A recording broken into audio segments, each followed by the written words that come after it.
Guerre et paix est considéré comme l'un des plus grands romans de tous les temps. En 1805, l'Europe tremble sous la marche conquérante de Napoléon.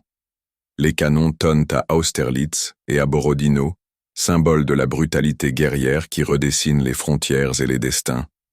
Au cœur de ce chaos, 3 familles aristocratiques russes, les Rostov, les Bolkonski et les Bezoukov, naviguent dans la tempête de l'histoire et des passions humaines, leurs vies entrelacées comme les fils d'une tapisserie épique. Pierre Bezoukov, héritier maladroit d'une colossale fortune, incarne la quête existentielle. Perdu dans un mariage vide avec la sublime mais vénale Hélène Kouragine, il erre dans les salons de Saint-Pétersbourg en quête de sens. Sa fascination pour la franc-maçonnerie puis sa plongée dans les abîmes de la guerre le mènent au bord du désespoir. Captif des Français lors de l'incendie de Moscou, il trouve paradoxalement dans la souffrance une révélation. La paix intérieure naît de l'acceptation du chaos.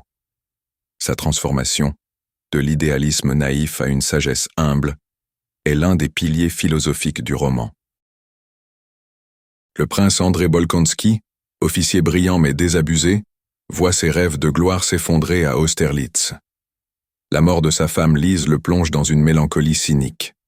Sa rencontre avec Natacha Rostov, jeune fille ardente au cœur battant au rythme de la vie, lui offre une renaissance. Mais la guerre, mécanique impitoyable, les déchire. Grièvement blessé à Borodino, André meurt en pardonnant, achevant son chemin vers une transcendance douloureuse. Tolstoï montre ici que la vraie grandeur n'est pas dans l'héroïsme martial, mais dans la vulnérabilité assumée. Natacha Rostov, âme vibrante du roman, incarne la Russie éternelle, passionnée, impulsive, résiliente. Sa naïveté la livre aux manipulations d'Anatole Kouragine, brisant son idylle avec André.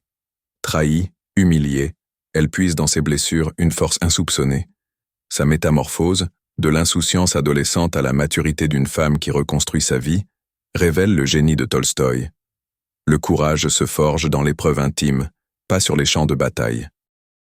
Quand Moscou brûle et que l'armée napoléonienne s'effondre sous les glaces russes, Tolstoï dévoile sa thèse magistrale. L'histoire n'est pas dirigée par les grands hommes, mais par une myriade de choix anonymes, de hasards et de forces collectives invisibles.